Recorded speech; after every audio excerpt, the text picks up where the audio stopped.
लकल हम्दु या अल्लाह वस्सलातु वस्सलामु अलैका या सय्यदी या रसूल अल्लाह।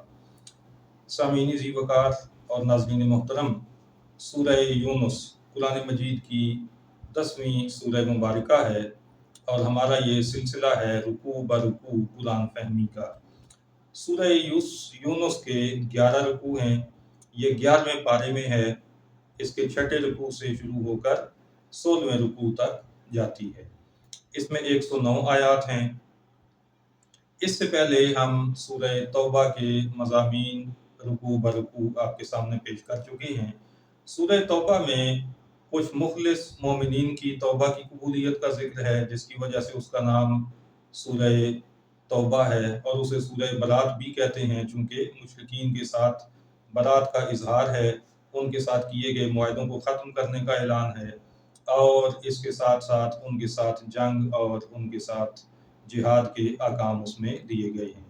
सूरह यूनुस चूँकि मक्किया है तो इसमें ज़्यादा ज़ोर तौहीद पर है और आका सल्लल्लाहु अलैहि वसल्लम की अज़मत और आपकी रिफ़त पर ज़ोर है, ताकि लोग आपकी अज़मत को मान कर अल्लाह की वहदानियत को भी मान लें। और फिर इसमें मुशरिकीन पर फरमाइश भी की गई उनकी और उन्हें झंझोड़ा भी गया है मुख्तलिफ दलाइल के साथ कि वो उन पर गौर करें और रब ताला की रबूबियत को, उसकी वहदानियत को तस्लीम करें।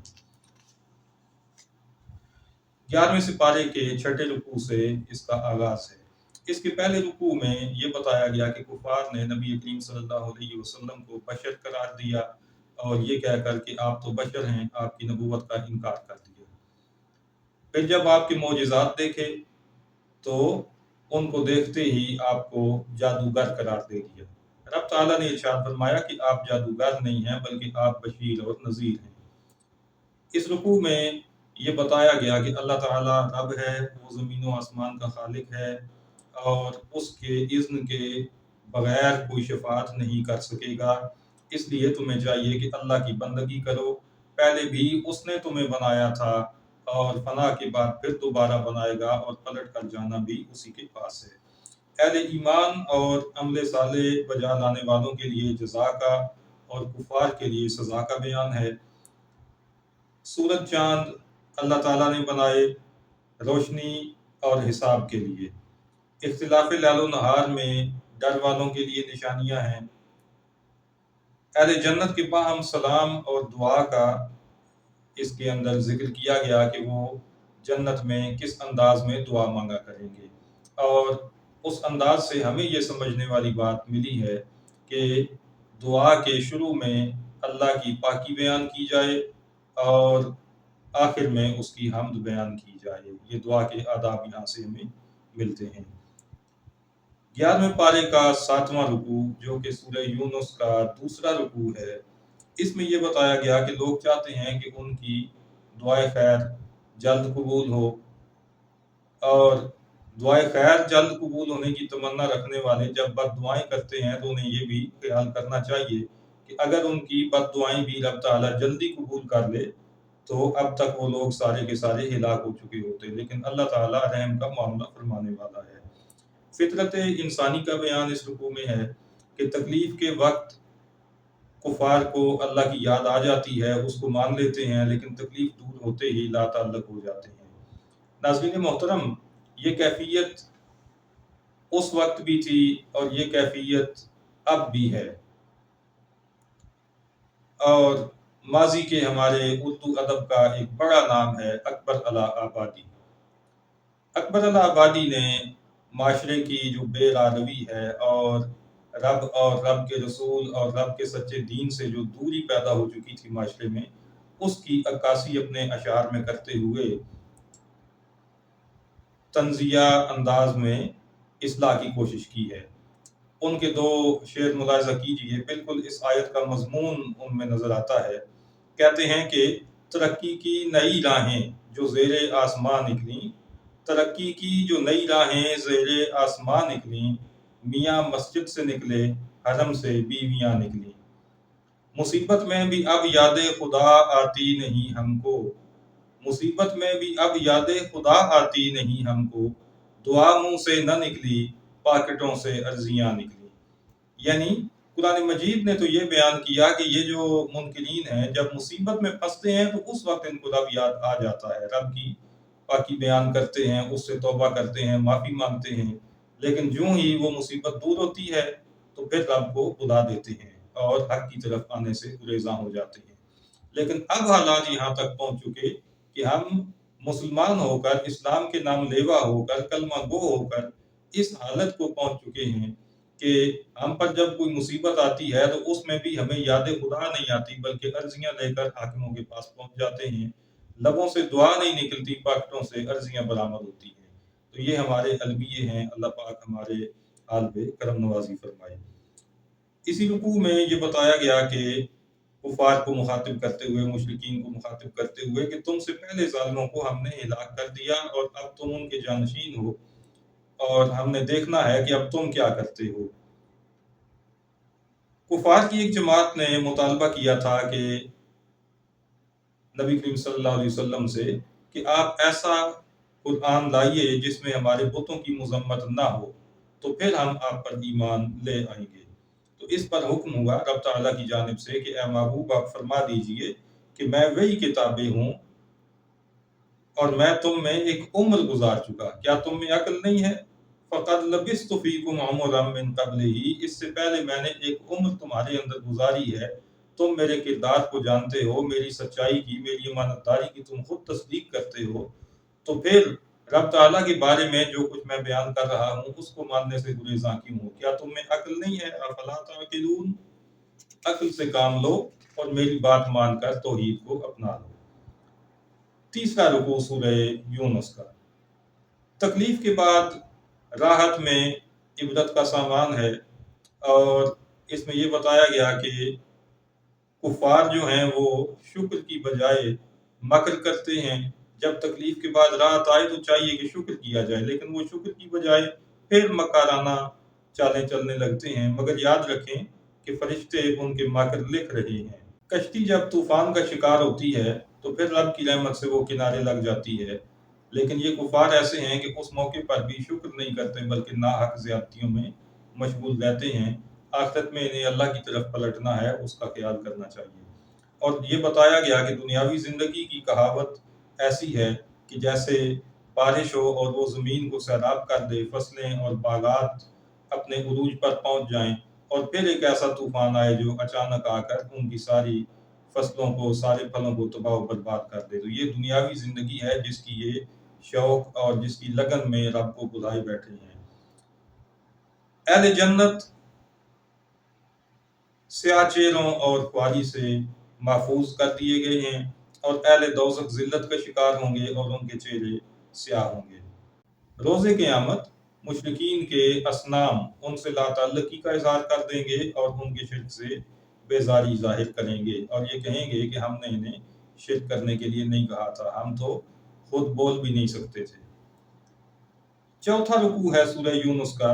اس میں یہ بتایا گیا کہ مشرکین بھی یہ مانتے ہیں کہ روزی کا مالک اللہ تعالیٰ ہے، آنکھوں اور کانوں کا مالک اللہ تعالیٰ ہے، زندہ کو مردہ اور مردہ کو زندہ کر دینے والا اللہ تعالیٰ ہے۔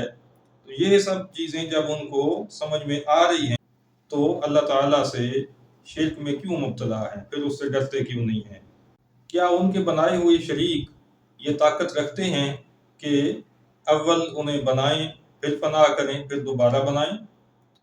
جب وہ یہ طاقت نہیں رکھتے اور وہ حق کی راہ نہیں دکھا سکتے تو پھر اللہ تعالیٰ جو حق کی راہ دکھاتا ہے پھر چاہیے کہ اس کا حکم مانیں۔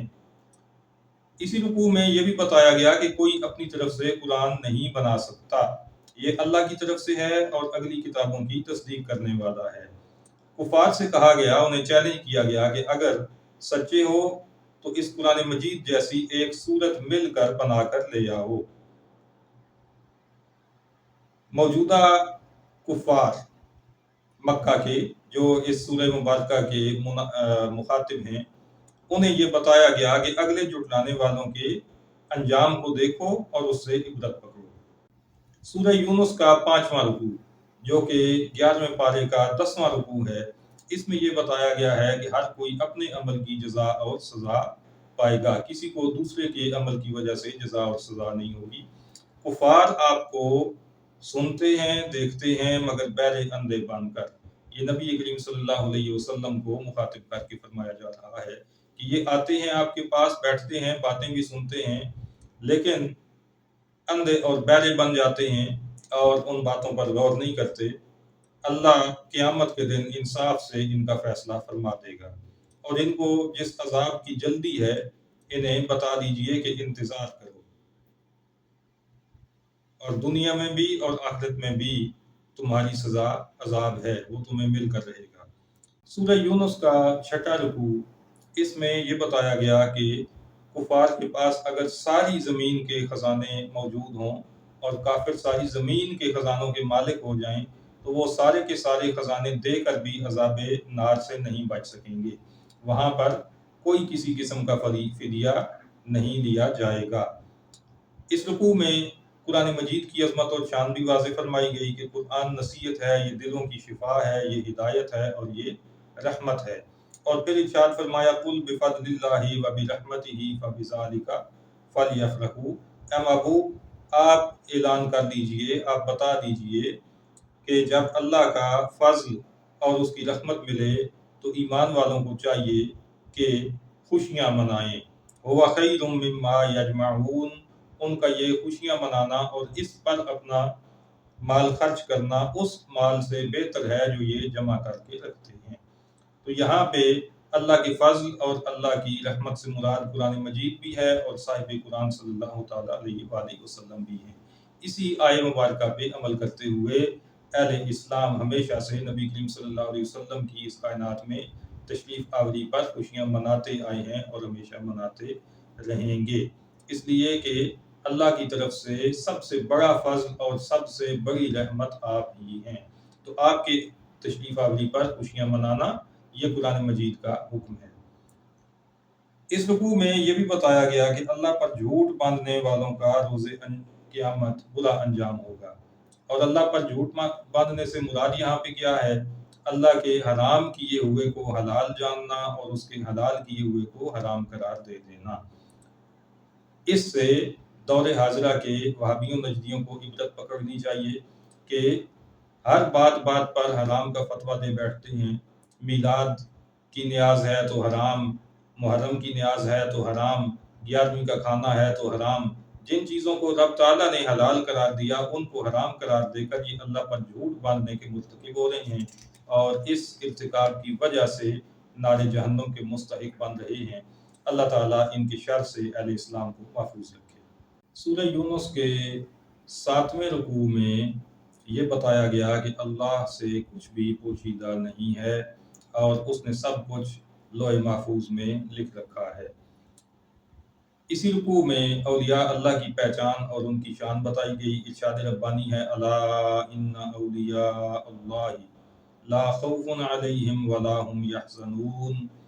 सुन लो, बेशक अल्लाह के वलियों पर न कुछ खौफ है न कुछ गम, यानी जो ज़िंदगी वो गुजार चुके उस पे कोई उन्हें गम नहीं है, इसलिए कि अल्लाह की इताअत में गुजारी है। और जो आने वाला वक्त है उसके हवाले से कोई खौफ भी उनके अंदर नहीं है कि उन्होंने जो कुछ पीछे किया है उसकी बिना पर आगे भी उन्हें अच्छाई ही की उम्मीद है। अल्लज़ीना आमनू व कानू यत्तकून, औलिया हैं कौन? ये वो हैं जो ईमान लाए और तकवा इख्तियार किया।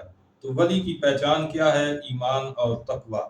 आज हमारे सामने हालात ये बन चुके हैं कि बद मज़हब और बद अकीदा लोग जिन्हें दीन इस्लाम की बुनियादी फ़र्ज़ तालीमात का भी इल्म नहीं होता और दाढ़ियाँ मुंडाने वाले, नमाज़ों के तारिक, वो भी अपने आप को अपने मुरीदों के ज़रिए वली साबित करने में तुले रहते हैं। तो याद रखिए कि विलायत के लिए ईमान और तकवा ये दोनों कुरान मजीद ने शर्त करार दिए हैं। और साथ ही यहाँ पर औलियाए किराम की अज़मतों का इज़हार यूँ हुआ कि एक तो ये बताया गया कि उन्हें कोई खौफ और कोई गम लाहक नहीं है, और दूसरा इरशाद हुआ, लहुमुल बुशरा फिल हयातिद दुनिया व फिल आखिरा। उनके लिए दुनिया की ज़िंदगी में भी बशारत है, खुशखबरी है, और आखिरत की ज़िंदगी में भी। ला तब्दील लिकलिमातिल्लाह, अल्लाह के कलिमात तब्दील नहीं होते। अल्लाह ने जो फैसला फरमा दिया वो पक्का फैसला है कि औलिया को जन्नत में जाने की खुशखबरी दे दी गई। ज़ालिका हुवल फौज़ुल अज़ीम, और ये अजीम कामयाबी है जो इन्हें हासिल है। 8वें रुकू के अंदर हज़रत सैयदना नूह अलैहिस्सलाम का ज़िक्र खैर है कि आपने अपनी कौम से खिताब किया और फरमाया कि मेरा भरोसा अल्लाह पर है, तुम और तुम्हारे ये बेइख्तियार माबूद, बातिल माबूद मेरा कुछ नहीं बिगाड़ सकते, मुझे कुछ ज़रर नहीं पहुंचा सकते। मुनकरीन के गर्क और मोमिनीन के निजात पाने का इस रुकू में ज़िक्र है।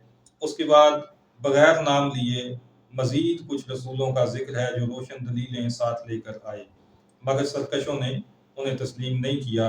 उसकी वजह ये थी कि उनके दिलों पर उनके करतूतों के सबब मोहरें लगा दी गई थीं। तो यहाँ पे मुफस्सिरीन ने बताया कि ये हज़रत हूद अलैहिस्सलाम, हज़रत सालेह अलैहिस्सलाम, इब्राहीम अलैहिस्सलाम, लूत अलैहिस्सलाम और शुएब अलैहिस्सलाम वगैरह उनका यहाँ पे जिक्र किया गया इस अंदाज में। उसके बाद फिर हज़रत मूसा और हज़रत हारून अलैहिस्सलाम का तज़किरा है, उनके नाम लेकर कि फ़िरौन की जानिब उन्हें भेजा गया, फ़िरौनियों ने उन्हें जादूगर करार दिया और रोशन मोजिज़ात देखने के बावजूद उनकी हक़ानियत को तस्लीम नहीं किया। तो फिर जादूगर इकट्ठे किए और मूसा अलैहिस्सलाम के साथ मुकाबला हुआ, जिसमें उनके जादूगर न सिर्फ शिकस्त खा गए बल्कि ईमान ले आए। 9वें रुकू के अंदर नबी करीम सल्लल्लाहु अलैहि वसल्लम को इस बात पर तसल्ली दी गई कि आप थोड़े अहले ईमान को देखकर परेशान ना हों, तसल्ली रखिए कि हज़रत मूसा अलैहिस्सलाम का इतना अजीम मोजिज़ा, जिसमें उनकी लाठी सांप बनी और उसने तमाम जादूगरों के जादू को तोड़ा, तो इतना अजीम मोजिज़ा देखकर भी थोड़े से लोग ही ईमान लाए थे, सारे ईमान नहीं लाए। तो इसलिए इसमें परेशान होने की बात नहीं है, पहले भी ऐसा होता रहा। मूसा अलैहिस्सलाम की दुआ इस रुकू में बयान हुई है। फ़िरौनियों के मालों की बर्बादी के लिए उन्होंने रब ताला से दुआ की और साथ ये दुआ की कि या अल्लाह इनके दिल सख्त कर दे कि ये ईमान ही ना लाएं। अब इतने ये दूर निकल चुके हैं गुमराही में कि इनका वापस आना मुझे पसंद ही नहीं है। तो जब तक ये दर्दनाक अज़ाब का मज़ा ना चख लें, ये वापस हक़ की तरफ ना आ सकें। तो रब ताला ने फरमाया कि तुम दोनों की दुआ कबूल हुई। दुआ हज़रत मूसा अलैहिस्सलाम ने फरमाई थी और हज़रत हारून अलैहिस्सलाम आमीन कह रहे थे। तो यहाँ से ये पता चला कि आमीन कहने वाला भी दुआ करने वाले ही की तरह है और वो उसी के हुक्म में शामिल होता है। तो इससे फिर ये भी साबित हो गया कि आमीन भी दुआ ही है, कि फरमाया तुम दोनों की दुआ कबूल हुई। गर्क होते वक्त फ़िरौन ने ईमान का इज़हार किया, उसका यहाँ पर ज़िक्र है। कहने लगा कि मैं ईमान लाया उस रब पर, उस अल्लाह पर कि जिस पर ईमान लाए हैं बनी इसराइल, और मैं मुसलमानों में से हूँ, मगर उस वक्त का ईमान अल्लाह की बारगाह में कबूल ना हुआ। इसलिए हम भी आज के ये जो गुमराह टोले फिर रहे हैं नजदीक, इनको ये कहते हैं कि आज ले उनकी पनाह, आज मदद मांग उनसे, कल न मानेंगे क़यामत में अगर मान गया। वहां जाकर तो तुमने भी उनकी अजमतें मान लेनी है, लेकिन फिर वो नहीं मानेंगे। जिस तरह से फिरौन ने मरते वक्त रब की किबरियाई को मान लिया था और मुसलमान होने का दावा कर लिया था, कलमा पढ़ लिया था, लेकिन कबूल नहीं किया गया। इसके लिए भी एक वक्त मुकर्रर है। फिरौन की लाश को इबरत के लिए बाकी रखने का भी इस रुकू में जिक्र मौजूद है। सूरह बनी इसराइल के 10वें रुकू में ये बताया गया कि बनी इसराइल को फिरौन के गर्क हो जाने के बाद इज़्ज़त की जगह अता फरमाई गई और सुथरी रोज़ी अता की गई। नबी करीम सल्लल्लाहु अलैहि वसल्लम की इस कायनात में जलवागरी के बाद, बेसत के बाद चाहिए तो ये था कि ये यहूद आप पर ईमान ले आते। अपनी किताबों में आप सल्लल्लाहु अलैहि वसल्लम की निशानियां चूंकि देख चुके थे, लेकिन इसके बावजूद इख्तिलाफ करने लगे। अब क़यामत के दिन रब इनका फैसला फरमा देगा। इनमें से जो ईमान ले आए उन्हें जन्नत अता फरमाएगा और जो मुनकिर रहे उनको दोज़ख में डालकर फैसला फरमा देगा। सूरह यूनुस का आखिरी रुकू है 11वां रुकू, और ये 11वें पारे का 16वां रुकू है। इसमें नबी करीम सल्लल्लाहु अलैहि वसल्लम को हुक्म हुआ व अन अकीम वजहक लिद्दीन हनीफा, اور یہ کہ اپنا منہ دین کے لیے سیدھا رکھ سب سے الگ ہو کر۔ اس میں ہمارے لیے بھی سبق ہے کہ ہمیں بھی دین کے لیے اپنا منہ سیدھا رکھنا ہے سب باطل قوتوں سے الگ ہو کر۔ اگر باطل کو بھی ہم باطل نہ کہیں اور حق کا ساتھ بھی جس طرح دینا چاہیے اس طرح نہ دیں تو پھر ہمارا ایمان کسی کام کا نہیں ہوگا۔ تو سارے باطل فرقے، سارے باطل طبقات، ان سے اپنے آپ کو ممتاز کرنا ہے اور ان سے الگ کرنا ہے۔ یہی وجہ ہے کہ ہم اہل سنت نے اپنی پہچان ہر دور میں قائم رکھی ہے۔ جب بھی باطل نے سنی بن کر لوگوں کو دھوکہ دینا چاہا اور ہمارے اندر گھسنا چاہا تو ہم نے اپنی ایک نئی شناخت اس زمانے کے لحاظ سے قائم کی۔ کبھی ہم امام ماتریدی کی خدمات کو دیکھ کر ان کے نام سے منسوب ہوئے، کبھی امام اشعری کے نام سے منسوب ہوئے، اور آج ہم امام احمد رضا خان بریلوی رحمۃ اللہ تعالیٰ علیہ کے نام سے منسوب ہو کر اپنے آپ کو سنی بریلوی کہتے ہیں تاکہ حق اور باطل میں پہچان قائم رہے۔ نفع و نقصان اللہ کی طرف سے ہے، اس کی مرضی کے بغیر کچھ بھی نہیں ہوتا۔ آخر میں نبی کریم صلی اللہ علیہ وسلم کو حکم فرمایا گیا کہ آپ یہ فرما دیں کہ اے لوگو، تمہارے پاس تمہارے رب کی طرف سے حق آیا، تو جو راہ پر آیا وہ اپنے بھلے کو راہ پر آیا اور جو بہکا وہ اپنے برے کو بہکا۔ یعنی حق واضح ہو چکا، تمہارے پاس آ چکا، اب اس کو مانو گے تو اپنی بھلائی ہے، نہیں مانو گے تو اپنا نقصان کرو گے۔ نہ اس میں اللہ کا کوئی نقصان ہے، نہ اس کے رسول کا کوئی نقصان ہے۔ اور یہاں پہ حق کے آنے سے کیا مراد ہے؟ مفسرین فرماتے ہیں کہ حق سے مراد یہاں پر اسلام بھی ہے، قرآن بھی ہے، اور صاحب قرآن صلی اللہ تعالیٰ علیہ وسلم بھی یہاں پر مراد ہیں۔ آپ کی آمد پہ چاہیے کہ اب سب آپ پر ایمان لے آئیں اور سیدھی راہ پر آ جائیں۔ اور پھر بالکل آخر میں نبی کریم صلی اللہ علیہ وسلم کو حکم ہوا کہ اے محبوب، آپ اس پر چلیں جس کی آپ کو وحی کی جاتی ہے اور صبر کا دامن ہمیشہ تھامے رہیں۔ تو ناظرین محترم، یہ سورہ یونس کے 11 رکوع، ان کا خلاصہ ہم نے آپ کے سامنے پیش کر دیا ہے۔ اللہ تعالیٰ توفیق دے تو پوری سورہ مبارکہ کو ترجمے اور تفسیر کے ساتھ پڑھیے اور پڑھ کر سمجھ کر عمل پیدا ہو جائیے۔